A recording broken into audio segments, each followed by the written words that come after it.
Muy bien, vamos a empezar, muchachos. A ver, bueno, el día de hoy tenemos que trabajar la edad moderna. Hola, Baltasar, ¿cómo estás? Buenos días. ¿Qué tal, Camila? Buenos días. Muy buenos días, muy buenos días. Ahora, les decía que hoy día vamos a trabajar el tema de edad moderna. No es un tema corto, si se dan cuenta. Hay varios temas incluidos dentro de esta etapa. Hola, Urco, buenos días. Así que vamos a empezar. Tenemos una pregunta inicial, ¿no? Es alusión al tema de expansión europea. Ujú. Recuerden que este tema lo vemos en la academia con curso de historia del Perú, ¿verdad? Profe, no entiendo. Hola Sara, buenos días, ¿cómo estás? ¿Qué tal? En la expansión europea se trata básicamente de dos grandes países que durante fines del siglo XV y durante el siglo XVI impulsaron una serie de viajes de exploración. Estamos hablando de Portugal y de España. La parte de España lo ven en Historia de Perú, Portugal lo vemos aquí. Entonces, eh, así es como se va a trabajar esto. Bueno, supongo que ya deben haber trabajado también. Deben haber hablado de Colón, Historia de Perú. Ujú. Bueno, empecemos, chicos. Cuando se habla, por ejemplo, de la expansión europea, nos pide responder sobre los viajes, verdadero y falso. Y bueno, hay que recordar que la expansión europea se inicia a raíz de un hecho importante. En el año 1453, en este año, la Edad Media llega a su fin. ¿Con qué hecho? Con la toma de Constantinopla. Los turcos otomanos, religión musulmana, tomaron el control de la ciudad de Constantinopla. ¿Se acuerdan capital de qué imperio era esta ciudad? A ver, chicos, la capital de qué imperio era. Vamos, vamos, vamos. No se queden, ¿eh? No puede ser que te quedes sin responder a esto. ¿Mm? Al ser tomada, muy bien, Carlos, excelente, el Imperio Bizantino, al ser, eh, muy bien, Camila, Bizantino, muy bien, está dudando un poquito, pero bueno, miren, tenemos el caso de que a raíz de la toma de Constantinopla, esto va a generar lo siguiente, un bloqueo del comercio que se producía entre Oriente y Occidente. La pregunta es, ¿cuáles eran los productos que principalmente de la zona de Oriente a Europa? A ver, muy bien, Carlos, claro, las especias, muy bien, y también la seda, ¿no? Pero sobre todo las especias procedentes de la India. ¿Qué son las especias? Recuerden, especería, ¿verdad? Condimentos. Entonces, la paralización temporal o parcial del comercio generado por la toma de Constantinopla en manos de los turcos va a generar la necesidad en los estados de Europa de rutas alternas de comercio, es decir, si no se puede llegar a la zona de Asia, ¿no? A través de la zona de Constantinopla, porque está caído en manos de los musulmanes turcos, hay que buscar otra forma de cómo llegar a la India. Y ahí es donde van a surgir estos viajes. Ahora, recuerda que para estos viajes hay una serie de factores que van a terminar influyendo bastante en ella. En primer lugar, la ubicación estratégica, una ubicación geográfica estratégica que venían teniendo sobre todo los estados de España y Portugal. Recuerden, ¿en qué península se ubican ellos? A ver, a ver, a ver. España y Portugal se ubican en la península ibérica. Muy bien, Carlos. Esa península ibérica tiene salida rápida a tres mares. Al mar Mediterráneo por el sur, por el norte, al mar del norte, que es el mar justamente que separa Gran Bretaña de Europa, y tiene salida también a lo que hoy llamamos el Océano Atlántico. Solo que en esos tiempos, lo que hoy conocemos como Océano Atlántico, ¿cómo se llamaba en ese tiempo? Mar tenebroso o mar tormentoso, no te vayas a olvidar. Incluso habían historias, ¿no? De navegantes sobre seres fantásticos, sirenas, cíclopes, centauros, etcétera, ¿no? Sobre que ahí está el fin del mundo y hay una caída, un abismo tremendo donde podías encontrar a estos seres. Entonces, todo eso debemos tenerlo presente, muchachos. Ahora, uno de los hechos que también es importante tener en cuenta, en nuestra clase, viene a ser, muchachos, viene a ser,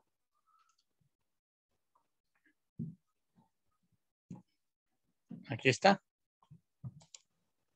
que España y Portugal tuvieron este beneficio. Eso se llamó beneficio ibérico, ¿no? La ubicación estratégica, que facilitaban los viajes de exploración. Ahora, la pregunta es, ¿por qué únicamente España y Portugal van a ser los que inicien estos viajes de expansión? ¿Qué pasó con las otras potencias? ¿Qué pasó con Francia, por ejemplo? No sé, digamos, Francia. ¿Qué pasó con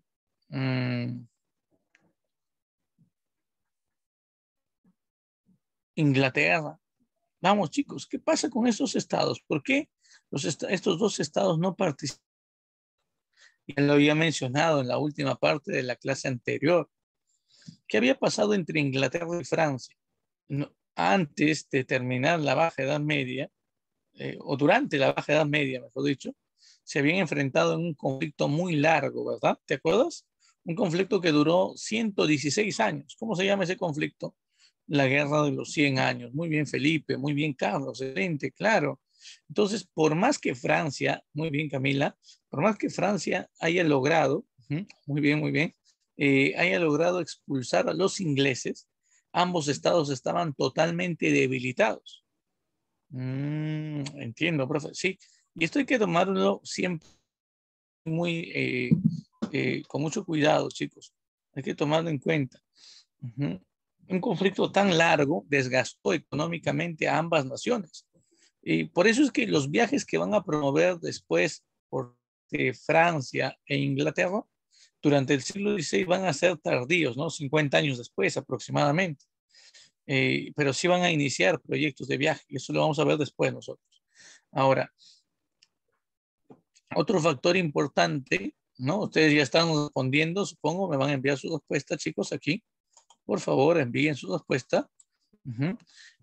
Otro factor importante son los grandes inventos. Claro, los grandes inventos, los avances tecnológicos de la época. Van a haber instrumentos, por ejemplo, de navegación que van a terminar siendo creados durante este tiempo. Profe, una pregunta. ¿De qué instrumentos estamos hablando? Chicos, estamos hablando aquí, por ejemplo, ¿no? De la brújula. No te vayas a olvidar. Aparte de la brújula, ¿conoces dónde se inventó este aparato? La brújula se inventa en Asia, en China, y luego termina siendo llevada por los árabes. La mayoría de inventos asiáticos van a ser trasladados a Europa por los árabes. Acuérdate de esto. Y en Europa se van a ir perfeccionando. Por ejemplo, la brújula se perfecciona gracias a Flavio Joja. Él es el encargado de perfeccionar entonces la brújula. Ahora, miren la imagen que está aquí. Dime, ¿qué invento es? ¿Qué invento viene a ser esto? ¿Conoces?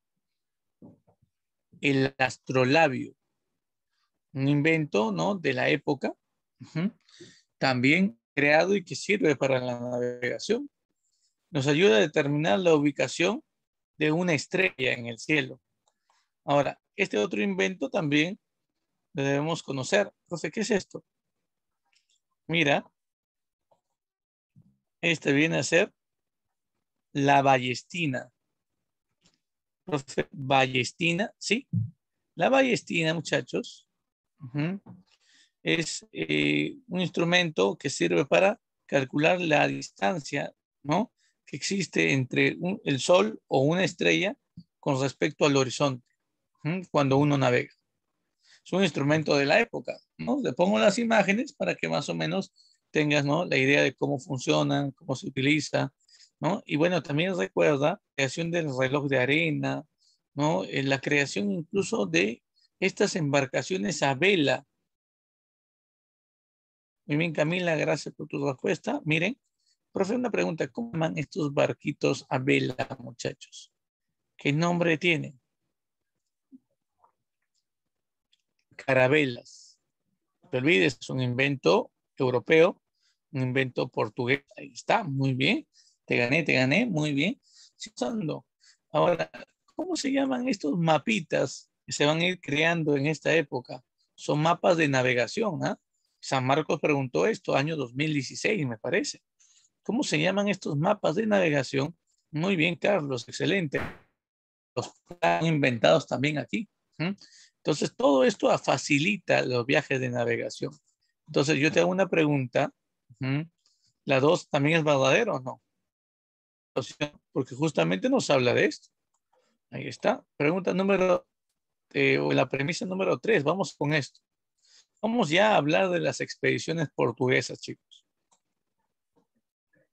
Hay que recordar que para que Portugal pueda promover estos grandes viajes, estas grandes expediciones, fue necesaria un lugar donde se formasen estos grandes pilotos, estos grandes navegantes. Estoy hablando de la creación de la Escuela Náutica de Sagres.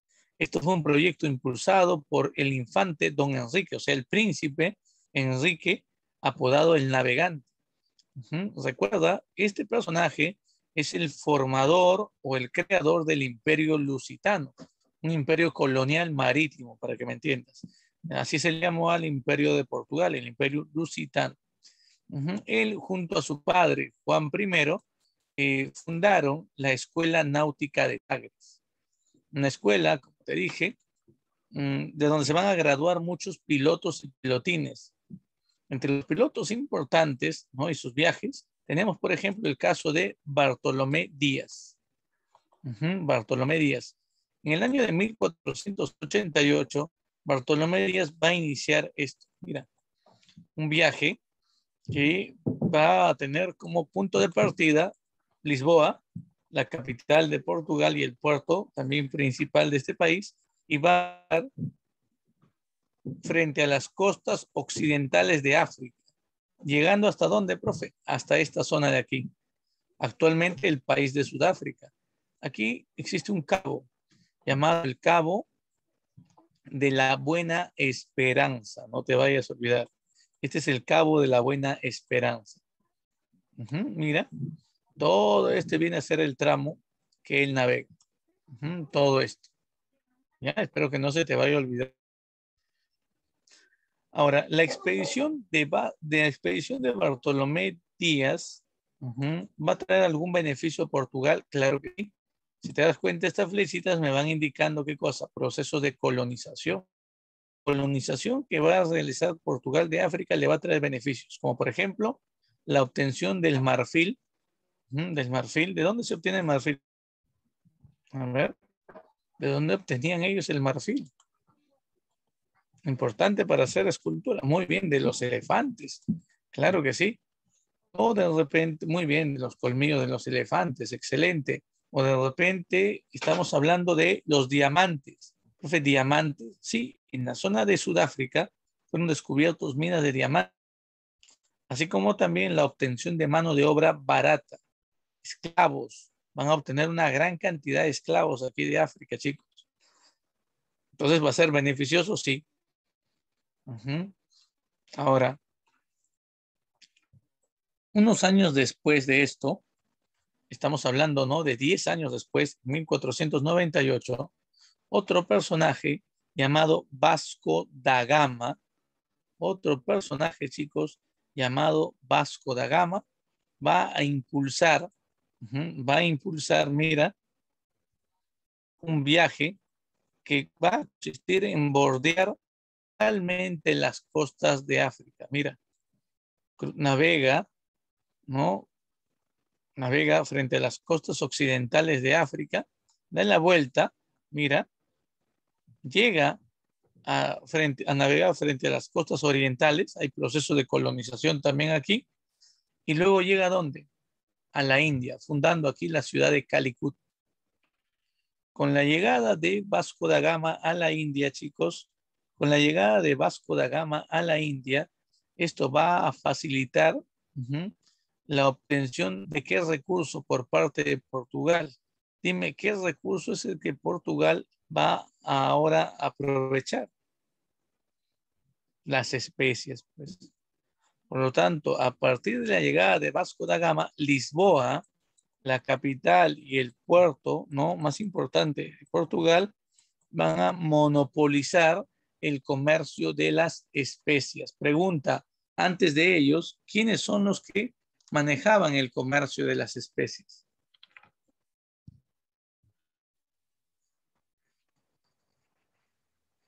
A ver, chicos. A ver. Los árabes. No, Carlos, no son los árabes. No son los árabes. Los árabes realizaban, los árabes realizaban esto. Los árabes realizaban esto. Navegaban por esta zona, sí, ¿no? O por esta zona de aquí. Pero los que comercializaban las especies son ciudades italianas. Recuerda, hay una liga que forman Génova, Venecia, Florencia. Muy bien, Sandra, excelente. Los italianos, muy bien respondidos. Muy bien, Camila. Claro, Venecia, Génova, Florencia. ¿Cómo se llama esa liga que ellos conformaban? Hablamos de esta liga también la semana pasada. La liga Lombarda, no te olvides. O sea, que el comercio de las especies se daba por esta zona. Muy bien, Camila. Miren, por esta zona. Vamos a ponerlo por aquí. Vamos a ponerlo aquí, mira. Esta es la zona de tráfico de las especies. Aquí. Ya, mira, mira. Esta zona de aquí. Llegaban a Constantinopla y de Constantinopla llegaba el comercio así, a la India. La famosa ruta de las especies. Ujú. Claro, como siempre, dos veces, ¿ah? Muy bien. Llevamos dos victorias. A ver, pues, una pregunta. Mira por aquí. Ujú. Una pregunta. Eh, si ya Constantinopla estaba bloqueada, eso afectó el comercio de las especies de la Liga Lombarda. Y una vez que Portugal llega a tener contacto con la India, bordeando las costas de África, el comercio de las especies, chicos, va pierde ruta. Ahora ya no va a ser por el mar Mediterráneo, sino ahora las especies se van a especializar por qué océano. ¿Qué océano es el que va a reemplazar en el tráfico de especies? Ujú. A ver, este océano de aquí, chicos, ¿cómo se llama? No me digas que te voy a ganar por tercera vez, ¿ah? ¿Cómo se llama este océano? El océano Atlántico, chicos. Eso fue una pregunta también que tomó en algún momento San Marcos, ¿no? La llegada de Vasco da Gama a la India generó como consecuencia el desplazamiento del comercio europeo, ¿no? Eh, del Mediterráneo por el Atlántico. Ahora el Atlántico era el escenario de comercio más importante. Ahora, hay otro personaje que también debemos destacar, y aquí lo tenemos, Pedro Álvarez de Cabral. En el año 1500, este personaje parte de Portugal con el objetivo de llegar a la India, pero en el Océano Atlántico, no, las tormentas dificultan su navegación y él se desvía al oeste. ¿Y a dónde llega? A las costas de Sudamérica, a las costas de un país aquí en Sudamérica, Brasil. Y eso le va a permitir a Portugal comercializar madera, por ejemplo, a futuro en gran cantidad de Brasil y también colonizar ese territorio. No te vayas a olvidar de esto, no te vayas a olvidar de este punto. Ujú. Muy bien, ¿me puedes decir ahora cuál es tu respuesta a esta pregunta? Creo que ya con esto tienes casi toda la respuesta, ¿verdad? Muy bien, Camila me ha enviado su respuesta. A ver, como chicos. La 3, ¿no? Vasco da Gama estableció una nueva ruta comercial. ¿Mm? Ya, Vasco da Gama estableció una nueva ruta comercial hacia el país de las especias. Muy bien, ya está. Ujú. ¿Qué más? ¿Qué más? ¿Qué más? 4, el primer viaje de circunnavegación. Ujú. Sí, sí, Camila, Luzano es portugués, ¿no? Este es el nombre que va a tener este imperio, ¿no? de Portugal, este imperio colonial en el siglo XVI. Ujú. El primer viaje de circunnavegación le permitió a Fernando Magallanes confirmar la esfericidad del planeta. A ver, dime, ¿esto es verdad o no? A ver, a ver, a ver. ¿Qué opinan ustedes? Sí, seguro. La respuesta es falso. ¿Por qué, profe? Vamos a conocer esta expedición, ¿no? Yo sabía que se iban a equivocar, ¿no? Esto. Ya lo había predicho. Miren, a ver, vamos a ver por aquí. Mira, aquí de azul tenemos el viaje de circunnavegación. Magallanes ujú, eh, parte de la península ibérica, de Sevilla, y cruza todo el océano Atlántico, cruza este estrecho entre la Tierra de Fuego y el sur de Sudamérica, estrecho que hoy lleva su nombre, estrecho de Magallanes, sigue navegando por el Pacífico y mira lo que pasa. Aquí el objetivo justamente es demostrar la esfericidad del planeta. Claro que sí, ese es el objetivo. ¿No? Colón ya había tenido ese proyecto, ese era el objetivo y todo esto, pero mira lo que pasa. En febrero de 1521, eh, arriba las Islas Marshall, luego llega a las Filipinas, lugar donde sufre un ataque por los nativos. Ese ataque al final empeora su salud y muere de fiebre. Entonces, quien continúa el viaje fue Sebastián Elcano. Él es el que continúa y culmina este viaje de circunnavegación. Él y obviamente los que lo acompañaban confirmaron la esfericidad del planeta, pero Magallanes no. Magallanes ya estaba muerto. Por eso Magallanes no puede confirmar la esfericidad. No sé si me entienden esto, ¿no? El objetivo era ese, pero no lo logra porque fallece antes. Entonces, esa es la respuesta, ¿no? La respuesta viene a ser entonces la D. Muy bien. La pregunta número 2 la pongo por aquí. Miren, el humanismo fue un movimiento fundamentalmente intelectual desarrollado en el siglo XIV-XV y que buscó fundamentar el sistema capitalista burgués en formación, el cual se sustentó en, interesante, a ver, vamos a ver, ¿en qué se sustenta, no? El sistema capitalista burgués en formación. Vamos a ver por aquí. Y están hablando del humanismo. A ver, vamos a ver por aquí. A ver, veamos, el humanismo es un movimiento ideológico, intelectual, filosófico e incluso literario que va a terminar desarrollándose entre el siglo XIV y el siglo XV. Muchachos. ¿Cuál es la causa que permite el surgimiento del humanismo? La toma de Constantinopla. Claro, la toma de Constantinopla generó el fin del Imperio Bizantino y muchos intelectuales, muy bien, gracias por la respuesta, muchos intelectuales, muy bien Carlos, gracias también por tu respuesta, Camila, eh, muchos intelectuales bizantinos escaparon, huyeron de Constantinopla y buscaron refugio en otras partes. Decidieron, la mayoría de ellos, establecerse en Florencia, lugar que sería después la cuna del humanismo. La pregunta es, ¿establecerse en Florencia? Sí, muchachos. ¿Por qué Florencia? ¿Por qué no otra parte de Europa? ¿Por qué necesariamente esta ciudad? Recuerda, las ciudades del norte de Italia, la ciudad de Génova, la ciudad de Venecia, la ciudad de Florencia, ¿m? Eran ciudades que de alto poder económico por el comercio que realizaban, la Liga Lombarda. Este alto desarrollo económico fue atrayente para estos intelectuales bizantinos, quienes serán contratados, muchos de ellos, por miembros de la burguesía italiana para crear obras, o sea, textos humanísticos, textos que sirvan para cuestionar a una filosofía que la Iglesia Católica había difundido en la Edad Media y que le servía para proteger sus intereses y también sustentar el orden feudal. ¿Cómo se llama esa filosofía católica, chicos, que había surgido, ¿no? En la Edad Media y que la Iglesia había promovido para su propia defensa? Empezaba con era escolástica. ¿Cómo se llama? Muy bien, escolástica, excelente. Muy bien, por ahí algo claro, escolástica. Ahora, debemos tomar en cuenta lo siguiente, es para ver si estás atento. Mira, mira, mira, mira.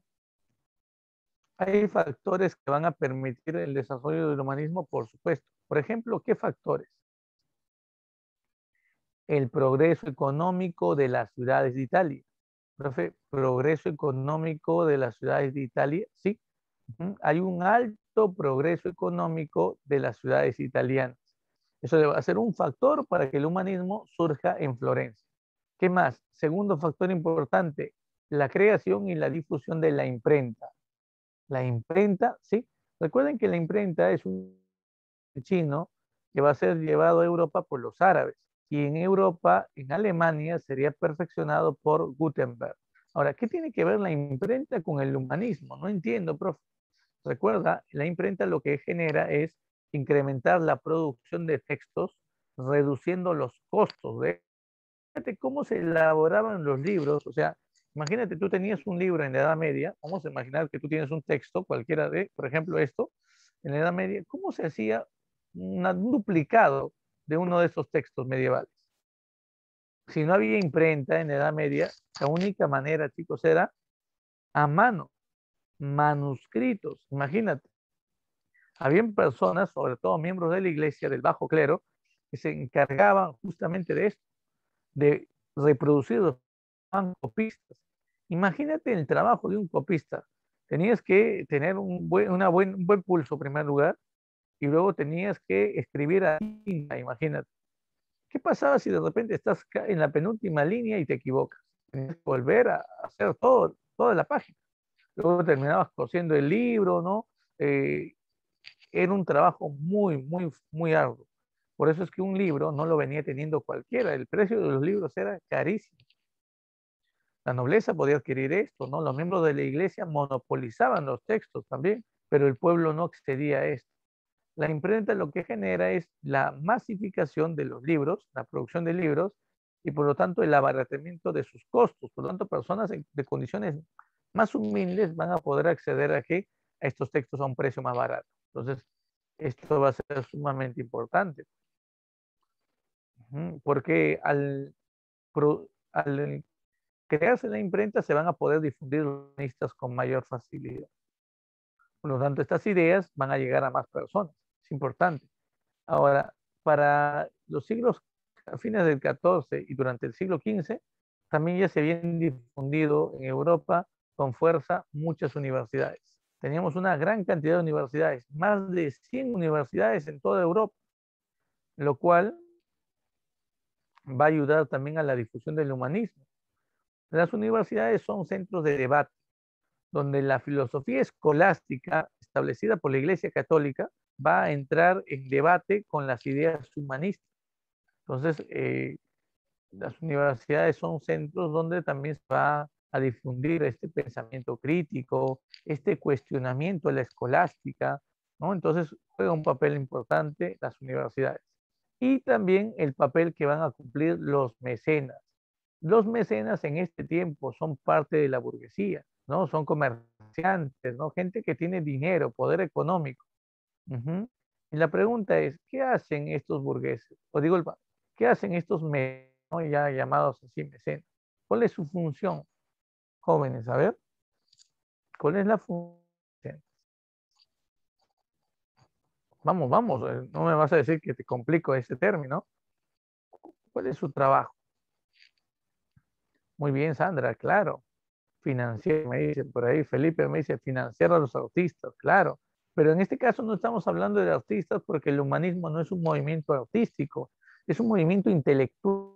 Tanto, ¿qué es lo que va a hacer? ¿Financiar a quién?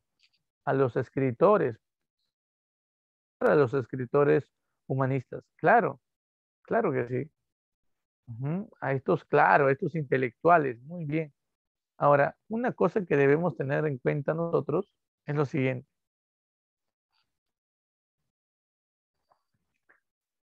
Gracias a la protección también, porque no solamente es el financiamiento, sino también la protección de los mecenas, se van a producir estos textos humanistas. Hay varios personajes que van a destacar aquí, pero antes de ver los representantes, tenemos que recordar cuál es la característica del humanismo. Primera característica y la más importante, la idea de la antropología. El humanismo defiende la idea de que el hombre es el centro, el hombre es lo más importante. Recuerden que esto está en contra de la filosofía escolástica, porque la escolástica, ¿qué planteaba? Chicos, ¿qué sostenía la escolástica? A ver, a ver, a ver. Muy bien, claro, Carlos, muy bien. La idea del teocentrismo, muy bien, Camila, la idea de que Dios es el centro de todo. Esa ya va a ser sustituida, reemplazada, ¿no? Primero cuestionada y luego reemplazada por el humanismo. Además, se toma una frase de Protágoras, no sé si te acuerdas de esa frase, el hombre es la medida de todas las cosas. Esta es la clave, ¿no? de la filosofía de este tiempo. Por lo tanto, podemos decir que el humanismo también era una ideología antifeudal porque estaba en contra, obviamente, de los señores feudales, ¿no? Y además era una filosofía antiescolástica. Recuerda, antiescolástico lo podemos tomar como anticatólico también. Y recuerda, promovía el culto a la razón. Se promovía esto, el culto a la razón humana, chicos. La razón era el único medio, según el humanismo, de alcanzar la verdad. Eso también es contrario a lo que decía la escolástica. ¿Qué sostenía la escolástica? Que la forma de alcanzar la verdad, ¿no? Era a través de la fe en Dios. La fe en Dios ayudaba al hombre a conocer la verdad. Lo que va a señalar, ¿no? El humanismo es, ¿no? El uso de la razón humana le permite, ¿no? Llegar a conocer la verdad. Así que tenemos esta idea clara. Ahora, por otro lado, tenemos también, chicos, la idea de la revaloración del pasado grecolatino.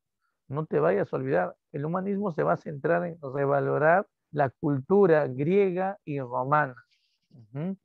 Y bueno, hay algunos autores, obviamente, ¿no? Humanistas aquí. Por ejemplo, ¿de quién estamos hablando? Un precursor del humanismo es Dante Alighieri, con su obra La Divina Comedia. Dante hace críticas sutiles a la iglesia. Recuerden que Dante también tiene problemas con el Papa, ¿no? Eh, Problemas sobre todo ideológicos. Al final, Dante se pelea con el Papa intercede para desterrar a Dante, ¿no? De Florencia. Él escribe en su destierro el convivio y por lo tanto él también coloca en el infierno en su obra La Divina Comedia, ¿no? Eh, bueno, una forma, ¿no? de vengarse, ¿no? A través de esta obra. Claro que es el verdadero creador de las ideas humanistas, es el padre del humanismo. Su obra es El Cancionero. También tenemos a Giovanni Boccaccio, nació en Florencia también. Y este personaje, a través de la obra El Decameron, también critica, ¿no? A través de pequeños relatos, la vida desordenada que llevaba el clero católico en la época. Miembros de la iglesia que buscaban, ¿no? Acumular fortuna gracias al cobro de diezmos, gracias al cobro de primicias, ¿no? Estos miembros del clero católico, ¿no? Hacían abuso, ¿no? De su posición, de su cargo religioso, para obviamente poder acceder, ¿no? A, por ejemplo, a pecados, ¿no? Carnales, ¿no? Con las mujeres del pueblo, eh, no cumpliendo el celibato, o sea, la castidad que deberían ellos mantener. Bueno, tenemos también el caso de Thomas Moro, un inglés. Moro era ministro de Enrique VIII. Moro crea esta obra, Utopía. En la obra Utopía, Moro toca el tema del divorcio, ¿no? Utopía es una isla donde hay una vida perfecta, según lo que dice Moro. Moro señala que en Utopía las personas tienen libertad, por ejemplo, ¿no? De acceder al divorcio. Además, en Utopía hay una pluralidad de religiones. ¿Qué significa? Tú puedes tener una religión, pero esa religión no es la única, ¿no? Puede ser la oficial, pero se permite la existencia de varias religiones. Si te das cuenta, Moro sobre todo termina tocando temas que están relacionados a Enrique VIII. ¿Se acuerdan de Enrique VIII? Tudor, rey de inglés, eh, aquel que quería tener un hijo varón, ¿te acuerdas que lo sucede en el trono? Se casó varias veces, ¿no? Y incluso se separó de la iglesia, tomando como pretexto la negación el divorcio por parte del Papa Clemente VII. Entonces, lo que Moro hace es tocar estos temas, ¿no? Relacionados a Enrique VIII. Eso le molesta tanto a Enrique VIII que contrata sicarios para terminar asesinando a Moro. Así es como Moro termina su existencia, ¿no? pero el más grande de todos los representantes humanistas de la época es Erasmo de Rotterdam. Este holandés, en su obra Elogio de la locura, ¿no? Muestra la crítica más fuerte a la Iglesia Católica. Por eso es que a él se le considera como el príncipe de los humanistas o el príncipe del humanismo. Él tuvo de joven una formación religiosa, ¿no? Renunció a la formación religiosa porque se dio cuenta, ¿no?, de todo lo negativo que manifestaba el clero católico en la época. Y Rotterdam, por ejemplo, va a estar de acuerdo con que la iglesia necesita una reforma. Por eso es que en un comienzo Rotterdam apoyó el movimiento protestante de Lutero, pero luego se separa del movimiento de Lutero debido a que Lutero planteaba qué cosa, separar la iglesia, que las reformas deberían lograrse a través de la separación y la formación de una nueva iglesia. Rotterdam estuvo de acuerdo con una reforma, pero decía la reforma debe darse sin que exista separación o división de la iglesia. Así. Ahora, por otro lado, muchachos, por otro lado también debemos tomar en cuenta a Maquiavelo, profe, ¿sí? Maquiavelo nació en Florencia, él es llamado el padre de la política moderna, ya que en su obra El Príncipe toca, ¿no?, justamente temas de índole político. Él hablaba, ¿no?, en la obra de un personaje llamado justamente así, el Príncipe, personaje que hace hasta lo imposible por alcanzar el poder político y una vez que logra tener el poder político, él también realiza diversas acciones para mantener por más tiempo este poder. Entonces aquí él toca el tema del poder, pero también toca el tema de la moral. No te olvides, él habla de política y de moral en su obra. Él señala, ¿no?, que un hombre bueno, moralmente bueno, no podrá ser un buen gobernante, ¿no? Que la política y la moral no van de la mano, ¿no? ¿Eso qué significa? Un hombre bueno siempre va a actuar ligado, ¿no?, o vinculado a la idea de la moral. Siempre va a tratar de actuar bien, eh, buscando ser justo, pero un gobernante muchas veces toma decisiones que para muchos, ¿no?, se ve o equivocada o negativa, pero lo tiene que hacer para mantener el orden social. Él habla mucho de eso, ¿no? Que un buen gobernante no necesariamente es un hombre bueno, ¿no? Que un hombre bueno no sería un buen gobernante, ¿no? Entonces toca estos dos temas, política y moral, no te olvides. Muy bien. ¿Cuál sería la respuesta a esta pregunta entonces? A ver, vamos chicos, ¿qué marcamos aquí? Mm. Uno, tener como objetivo el conocimiento del hombre en todas sus dimensiones. Sí, obviamente el humanismo busca esto. Muy bien, Carlos. ¿Ya? Ser un movimiento de carácter antifeudal. A ver, claro que sí, es una ideología de carácter antifeudal. Tres, defender el pensamiento escolástico de la Iglesia Católica. Pensamiento escolástico de la Iglesia Católica, no, más bien está en contra de eso. Muy bien, excelente, muy bien, Camila. Cuatro, el uso de la razón desligándola de la fe, evitando la superposición de uno frente al otro. A ver, ¿qué opinas tú?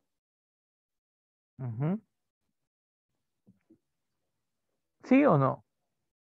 O la cinco, la revaloración del pasado grecolatino.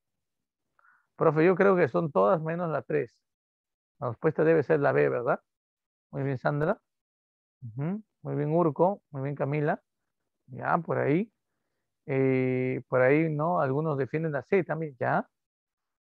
La escolástica, ¿qué es lo que había hecho? La escolástica había tratado de vincular la fe y la razón, superponiendo la fe sobre la razón. Eso era la escolástica. El humanismo lo que hace es tomar en cuenta la razón y separarla totalmente de la fe, también anulando, por lo tanto, la superioridad de una de estos dos elementos sobre el otro. Entonces debemos tener en cuenta esto, por favor. Muy bien, la respuesta entonces sería 4 verdaderos, 5 verdaderos. Muy bien, la respuesta sería la B. 1, 2, 4 y 5, ¿no? Claro. Muy bien, ahora vamos con la pregunta número 3, que toca el tema del Renacimiento.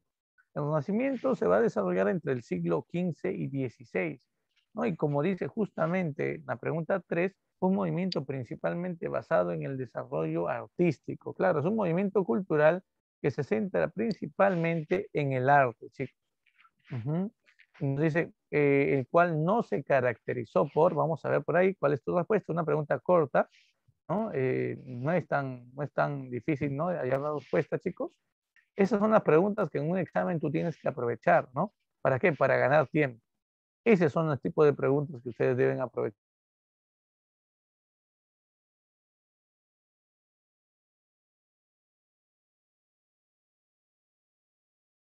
Pintura. No, San Marcos toma, hasta ahora, ha tomado en cuenta solo pintura y escultura. Solo ha tomado en cuenta hasta ahora San Marcos, repito, pintura y escultura. Veamos. Un factor importante para el desarrollo del Renacimiento fue sin duda la participación de los mecenas, chicos. ¿Mecenas? Sí, aquí tenemos una justamente de mecenas que destaca, la familia Medici, una familia de mecenas en Florencia. Aquí destaca la figura de Lorenzo de Medici. No sé si ustedes se acuerdan de este personaje apodado el Magnífico.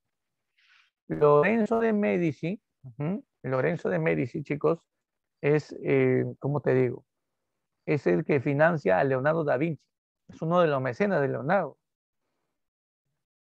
Leonardo, por ejemplo, le hace un autorretrato, incluso también termina esculpiendo, ¿no? La portada, ¿no? de la tumba de Lorenzo de Medici tras su muerte, igual que la de su hermano Giuliano Medici, que falleció antes que él, Lorenzo. Y bueno, tenemos el caso, ¿no? de la familia Sforza en Milán y también de algunos monarcas. Por ejemplo, el rey Francisco I de Francia se convirtió también en mecenas de Leonardo da Vinci.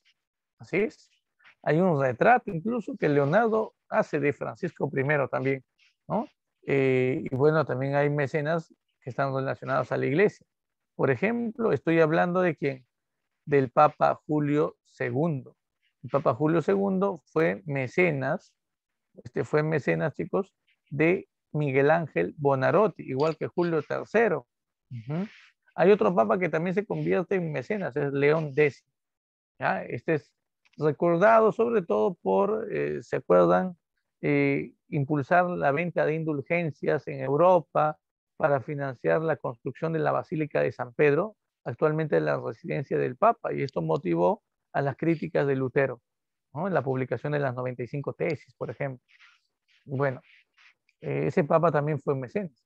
Ahora, por otro lado, debemos también conocer cuáles son las características del Renacimiento. Bueno, una de las cosas que debemos tomar en cuenta, por ejemplo, es que el Renacimiento, el mismo nombre, ¿no? Renacimiento significa volver a nacer. ¿Por qué? Porque se va a revalorar el pasado greco-latino, ¿no? ¿Qué más? Va a terminar teniendo como eh, centro de estudio la belleza del cuerpo humano. Por eso es que va a promover muchas pinturas, esculturas, donde se van a apreciar, ¿no? Cuerpos desnudos. Ujú.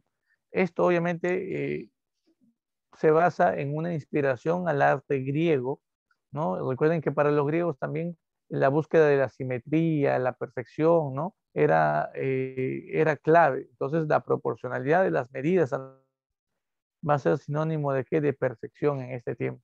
Ahí está.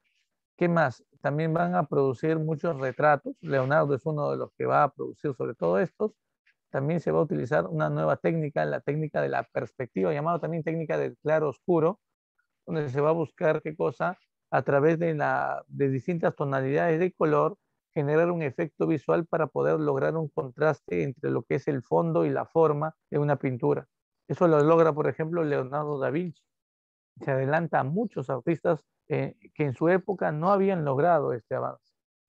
Y bueno, también recuerda que se emplean nuevos materiales como el óleo, por ejemplo, en el caso de la pintura. Y bueno, el Renacimiento se basó en un culto a la naturaleza como fuente de inspiración, ¿no? Y como también una idea clara de cómo alcanzar la perfección dentro de las obras. Y el Renacimiento también tuvo obviamente una visión de tipo antropocentrista. También revaloraba, ¿no? la idea de que el hombre era el centro de todo. Aquí destaca una imagen que es el hombre de Vitruvio de Leonardo da Vinci, ¿no? Un trazo, ¿no? Un dibujo donde se muestra un hombre, ¿no? Desnudo, que tiene los brazos y las piernas extendidas, ustedes deben haber visto, y se encuentra dentro de una circunferencia y un cuadrado, donde el ombligo representa el centro de esta circunferencia. No te vayas a olvidar. Ahora, muchachos, vamos por aquí, mira. Hay etapas. El Renacimiento tiene etapas. Hay dos etapas, el 480 y el 580. El 480 comprende los años 1400. Por lo tanto, ¿qué siglo? Por lo tanto, comprende el siglo XV, pues. 1400, siglo XV. Ujú. Y es aquí donde Florencia, pongo la F, ¿no? Florencia se convierte en el centro del Renacimiento. Y aquí destacan personajes como, por ejemplo, ¿no? Donatello, uh-huh, y Sandro Botticelli. Donatello y Sandro Botticelli, sí. Donatello es recordado por estas obras. Miren, el David en bronce, uh-huh, que representa justamente a este personaje bíblico, el rey David, ¿no? Después de haber vencido a Goliat y haberlo decapitado con la espada que tiene en su mano derecha, y la cabeza de Goliat está a sus pies, ¿no? Ustedes pueden observar esto en esta imagen. Ahí está. Ahora, también tenemos esta otra obra, ¿no? Es una estatua de un ecuestre, o sea, de un soldado llamado el Gatamelata. Uh-huh. No te olvides, esta es la obra también de Donatello. Ahora, Sandro Botticelli destaca en pintura, y su obra más importante es esta, El nacimiento de Venus, uh-huh, donde se revalora, ¿qué cosa? La idea de la cultura antigua, uh-huh, así como también el culto a la belleza, ¿no? El cuerpo humano, por eso el desnudo, y el culto a la naturaleza por el paisaje que se puede apreciar ahí. Ahora tenemos también esta otra idea, la alegoría de la primavera, otra de sus obras, donde también, si se dan cuenta, el personaje principal en esta obra es la mujer, ¿no? Hay una también, ¿no? De forma simbólica, ¿no? Muy parecido, una escena muy parecida, una imagen muy parecida a la de la Virgen María. Y aquí, de la naturaleza, sale otra mujer, ¿no? Es como un espíritu, ¿no? Que revalora sobre todo el papel de la naturaleza y está levantando, ¿no? Sosteniendo en el aire a esta otra mujer. Ahora, chicos, ¿cuál sería la respuesta a esta pregunta? A ver, ¿cuál no es una característica de los renacimientos? ¿Mm? ¿Qué marcaste tú aquí?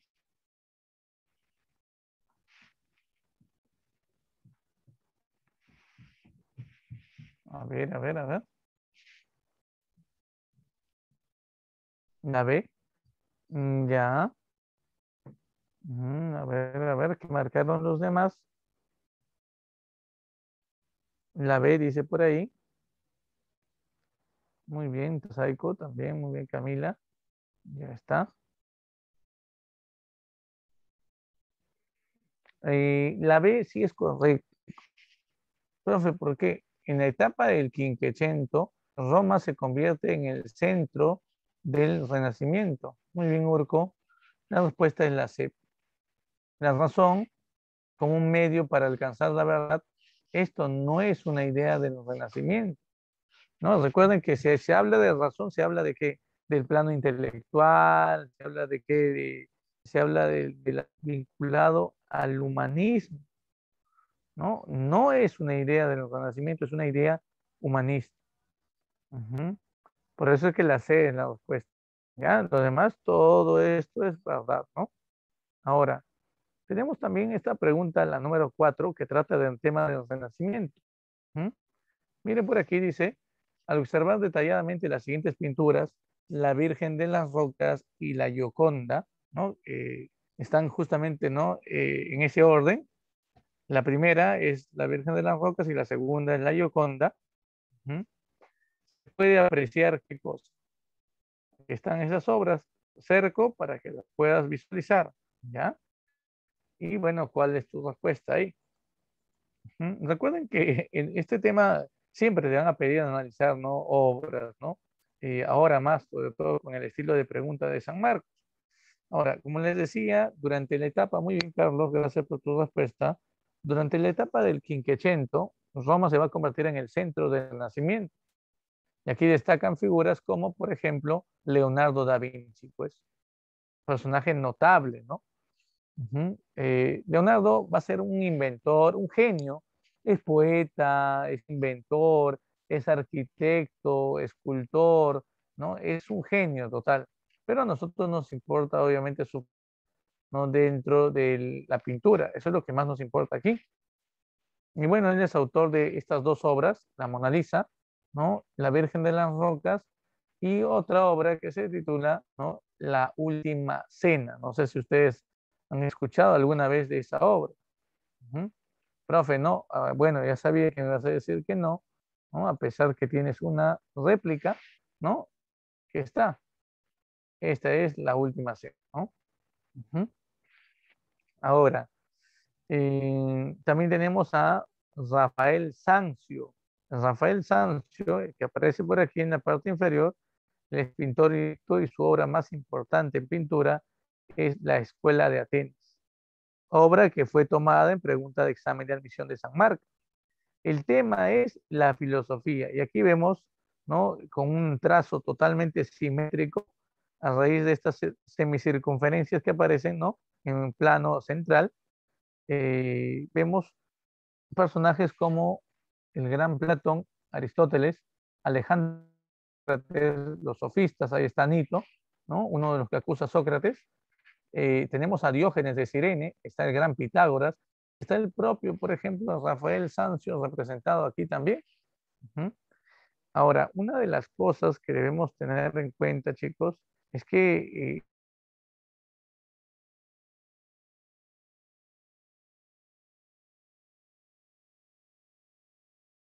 griegos y romanos. Uh-huh. Ahora, tenemos también a otro personaje,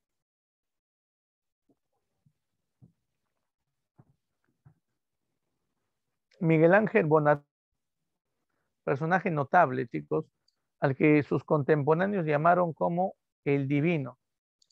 Fue un representante completo, destacó en pintura, en escultura y en arquitectura. En arquitectura, por ejemplo, él diseña la cúpula de la Basílica de San Pedro en Italia. A ver, por aquí, muy bien, por ahí Camila, muy bien Felipe, muy bien Urco, muy bien Carlos, ya está. Eh, y en esculturas, por ejemplo, destacan, ¿no? Bueno, en pintura primero, ¿no? Destaca esta obra, su mayor obra de repente en pintura, chicos. ¿Cómo se denomina esta? A ver, ¿cómo se llama esta obra? El juicio final, chicos, ¿no? Justamente representa la parte, ¿no? Del último libro del Nuevo Testamento, el Apocalipsis, ¿no? El momento, ¿no? De la llegada, ¿no? De Dios nuevamente en la tierra. Miren, tenemos también esta otra obra, La Creación, obra importante, ¿no? La creación, donde vemos cómo Dios crea al hombre a su imagen y semejanza. Esa es la creación de Adán, muchos le llaman la creación. Así como existe la creación de Adán, también existe la creación de Eva. ¿Qué? Sí, la creación de Eva, chicos. Ahora vamos a mostrarlo. Pero quiero que veas esto. Esta obra en pintura se denomina, bueno, aquí tienes dos partes, ¿ah? Vamos a ver la primera parte. Mira, esta de aquí se llama el pecado original. Solamente esta mitad. Donde se ve a Adán, se ve a Eva, ¿no? El árbol, ¿no? El árbol sagrado y ahí está la serpiente. Entonces se llama el pecado original. Ahora, la otra parte, donde se ve, ¿no? A una especie de ángel y Adán y Eva, esto se llama el destierro del paraíso. Esa es la otra obra. Están juntos, ¿no? Ahora, tenemos también en escultura, destaca él por la creación de esta gran obra. ¿Cómo se llama esto? La piedad. Representa a la Virgen María, quien sostiene en brazos a Jesús tras su muerte en la cruz. Lo curioso es, ¿no? Lo joven que es la Virgen María, ¿no? O que se puede apreciar al menos aquí. Y bueno, tenemos en caso también su mayor obra escultórica, sobre todo por el realismo. ¿Cuál es la mayor de las obras escultóricas? A ver, ¿cuál es la mayor de las obras escultóricas? El Moisés, chicos. El Moisés. Espero que no se te vaya a olvidar esto, por favor. El Moisés. Ujú. Ahora, por otro lado, debemos también tomar en cuenta, miren por aquí, tenemos, mira, ¿qué es esto, profe? El David. Ujú. Profe, el David, sí.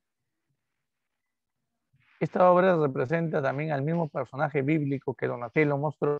eh, lo vemos esculpido al igual que la Piedad y al igual que el Moisés en mármol, no te olvides, el material que utiliza en mármol. Donatello lo hace en bronce, no te lo vayas a olvidar. Y aquí es una visión más masculina del David, ¿no? Recuerda que para poder hacer la escultura del David, él tuvo que estudiar a Policleto, ¿no? A un escultor griego, ¿no? De la antigüedad. Ujú. Y estudió el canon, ¿no? Las medidas proporcionales del cuerpo, estudió también el doriforo, ¿no? O el de la vara, como también se le llama el hombre de la vara, su escultura clave, y así que para poder darle, ¿no?, la perfección de vida desde distintos ángulos de visión, tuvo que darle cierto movimiento al David. Por eso le vemos con una mano, ¿no?, acercando bastante a su rostro, sosteniendo la onda que va hacia su espalda, ¿no? Y bueno, por otro lado, también debemos tomar en cuenta esta obra. Profe, ¿cuál es esta obra? El nacimiento de Eva, ¿no? Por si acaso. Vemos aquí a Dios, Eva que nace de las costillas de Adán. Ujú. Hay que recordar que este nacimiento de Eva, el nacimiento de Adán, el juicio final y la mayoría de las pinturas que él tiene y las que estoy mostrando se encuentran en el techo, en la bóveda de la Capilla Sixtina. Se llama el diluvio. Muestra, ¿no? Muestra, recuerda, el arca de Noé, ¿no? Y vemos pues, la representación, la representación, chicos, de personas desesperadas, la mayoría, ¿no?, desnudas, frente a este castigo divino. Ahí está. No se vayan a olvidar de esto. Muy bien. ¿Cuál es la respuesta que me han dado? Aquí veo contradicción. Algunos me dicen D y yo T. No voy a decir nombres, ¿no?, porque la idea es que participen, no la idea es que se sientan mal. Así que, muy bien. Dice, eh, la revaloración de la cultura grecolatina. ¿Puede ser o no? No, pues. No. ¿Por qué, profe? Porque uno es la Mona Lisa, que no es un personaje de la época griega ni romana. Ujú. Posiblemente era una mujer que vivía en la época de Leonardo, que posó para él este cuadro, este retrato. Otros dicen que es el retrato de Leonardo bajo una visión, ¿no?, femenina de cómo se vería él, ¿no? Incluso hay pruebas a computadora donde tratan de colocar uno sobre otro el autorretrato de Leonardo, pero bueno, encaja, ¿no? La distancia del ojo al labio, por ejemplo, ¿no? Cuadran varias partes del rostro, pero es una hipótesis, ¿no? Pero no es una figura griega. Tampoco en la Virgen de las Rocas, ¿no? Más bien yo veo aquí la figura católica, ¿no?, de la Virgen María. Dos, la admiración por imágenes cristianas. En la primera sí, pero en la segunda no. Claro, aquí está la Virgen de las Rocas, no están los querubines, hay un ángel, pero no es, obviamente, la Mona Lisa no es una figura cristiana, así que tampoco puede ser esto. Muy bien, por ahí Santos. Ujú. Cuatro, el empleo de la técnica del claro oscuro. O sea, logró el contraste, en estas obras se ve el contraste entre fondo y forma. Si acercamos las imágenes, podemos notar esto. Claro, miren aquí el efecto de los colores, ¿no? Nos da una visión de lo que es a primer plano, los personajes aquí, igual en la Mona Lisa, y en un segundo plano alejado se ve el paisaje. Claro, entiendo, claro. Y la 5, el culto a la naturaleza y la escolástica. A ver, ¿qué opinas aquí? El culto a la naturaleza sí, pero no la escolástica. Y la 3, la pieza femenina resaltada en el Quinquecento. ¿Se ve o no la belleza femenina? Claro, la Virgen de las Rocas y la Mona Lisa, pues. Son figuras claves, están en el centro, ¿no? Muy bien, se resalta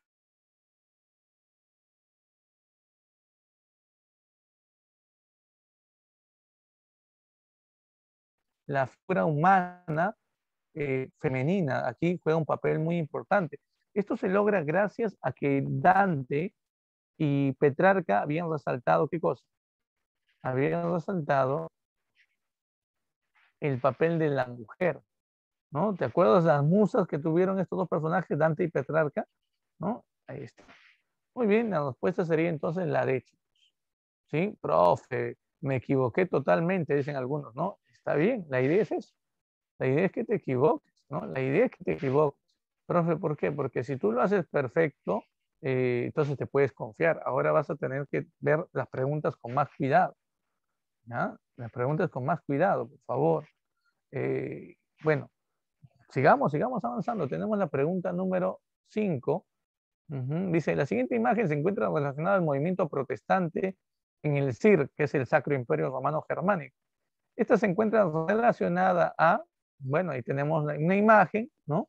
¿No? Una imagen, y bueno, hablemos de la Reforma Protestante. Recuerden que esto es un movimiento que se desarrolló durante ¿qué siglo, chicos? Durante el siglo XVI. También se le llama,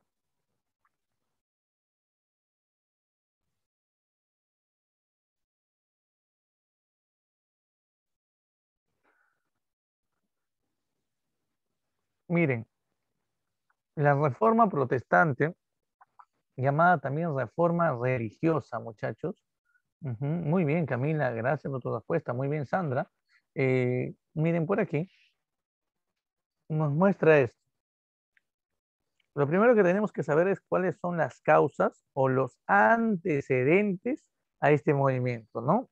Aquí esto más que nada son factores o antecedentes, ¿ya? No son causas. Y vamos a cambiar esta parte de aquí. Ahora te voy a también las causas, te las voy a decir, ¿ya? Las cosas son más comunes. Miren por aquí. Un antecedente es en el siglo IX se desarrolla esto que se llama el cisma de Oriente. ¿Me puedes decir cuándo ocurre esto, en qué imperio, en qué tema? Lo hemos visto, ¿ah? Es la división de la iglesia cristiana en iglesia ortodoxa e iglesia católica. Dime, o te voy a ganar por tercera vez. Bueno, creo. Vamos, vamos. Vamos, muchachos. Esto se produce en el imperio bizantino, no te olvides. Es en el tema de imperio bizantino hemos visto esto. Ya está. Profe, la división de la iglesia, ¿verdad? ¿No? Claro. Ahora veamos lo siguiente. Dice, en el siglo XIV se produce el movimiento reformista de Juan Wycliffe. ¿Qué? Sí, John Wycliffe, algunas veces también lo encuentras, ¿no? Con ese nombre. Era un inglés quien se encarga de traducir la Biblia. Traduce la Biblia al inglés, ¿no? Para que sea mucho más fácil su lectura por la población en Inglaterra. Además, establece la libre interpretación de la Biblia y cuestiona, o sea, critica la autoridad del Papa. Por eso fue perseguido, no te vayas a olvidar. Por eso él termina siendo perseguido. Él es un precursor entonces de qué? Del movimiento protestante. Porque recuerda, ¿no? Lo que él realiza también lo va a hacer Lutero, también lo va a hacer Calvino más adelante, ¿no? Y tenemos, por ejemplo, el caso del cisma de Occidente. ¿Qué es esto, profe? Entre el año de 1378 y 1415, mira, un buen periodo de tiempo, ocurre lo siguiente, una división dentro de la Iglesia Católica. Sí, hay una división generada por una disputa entre dos ciudades, Roma y Francia. Lo que pasa es lo siguiente, normalmente los papas hasta 1378 habían sido elegidos. A la muerte del papa se elegía de un cardenal italiano al sucesor del papa. Pero en 1378, por primera vez, ante el fallecimiento del último papa, se nombra a un cardenal francés como papa. ¿Esto qué genera? Una total idea de ruptura. ¿Por qué? Porque los cardenales italianos no aceptaron a este papa francés. Y el papa francés, al ver una oposición, dijo, no, el centro de la iglesia no tiene que ser necesariamente Roma. El centro de la iglesia ahora va a ser Aviñón, una ciudad francesa.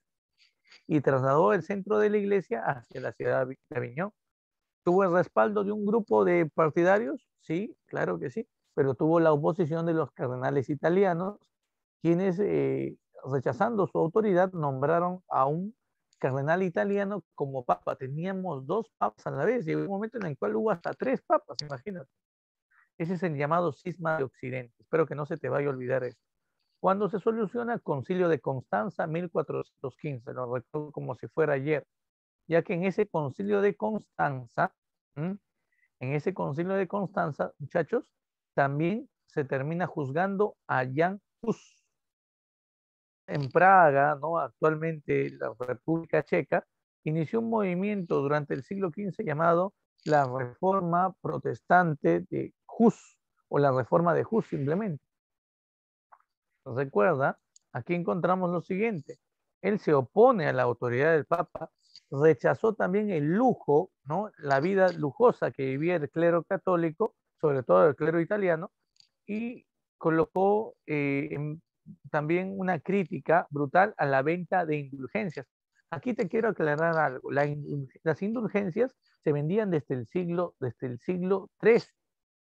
No es que las indulgencias aparezcan en el siglo XVI, recién en tiempos de Lutero. ¿Eh?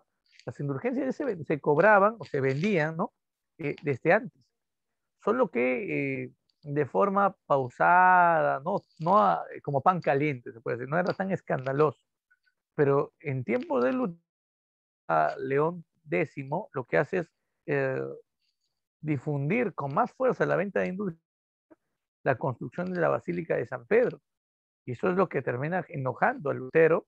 eh, Trata de denunciar esto, ¿verdad? Muy bien, chicos. Entonces, si estos son los antecedentes, ¿no? Profe, ¿qué pasó con Hus? ¿Lo persiguieron? Sí. La iglesia incluso en el concilio de Constanza lo llaman, ¿no? Para que le exponga sus ideas. Hus cae en la trampa, muy inocente el hombre. Se presenta al concilio de Constanza, lo toman rehén, la Santa Inquisición le hace juicio, inmediatamente lo condenan a muerte por el acto de herejía, pena de la hoguera. Antes de morir, Hus decía, ¿no? Vas a asar, estás asando un ganso, ¿sí? Pero de aquí un siglo te vas a topar con un cisne que no podrás asar. Así le dijo, ¿no? Al Papa. Era algo premonitorio, sí, porque 101 años después aparece la figura de quién, de Martín Lutero, llevando a cabo la reforma. Así es. Entonces, bueno, aquí hay que acordarnos cuál es el destino de Hus. Muy bien. Sigamos avanzando, muchachos. Sigamos avanzando. Por otro lado, tomar en cuenta lo siguiente. ¿Cuáles vienen a ser, cuáles vienen a ser bueno, las causas? En este caso son los factores. ¿Cuáles son las causas, chicos? La influencia de las ideas humanistas. ¿Qué más? La corrupción del clero católico que se manifestaba en... Te hago la pregunta, yo te pongo la definición, tú me dices qué nombre técnico se utiliza para esto, ¿ya? La venta, ejemplo, el cobro de diezmos, altas primicias, la venta de qué, de cargos religiosos. Urgencias. Muy bien, la venta del perdón de los pecados, esa es la indulgencia, muy bien de mí. Y si yo te digo, por ejemplo, ¿no? Que los miembros de la iglesia, como el Papa, por ejemplo, o el obispo, el cardenal, lo que hacían era colocar a miembros de su familia o amigos cercanos a ellos en cargos religiosos. ¿Cómo se llama eso? Eso es un delito, ¿no? Que ahora...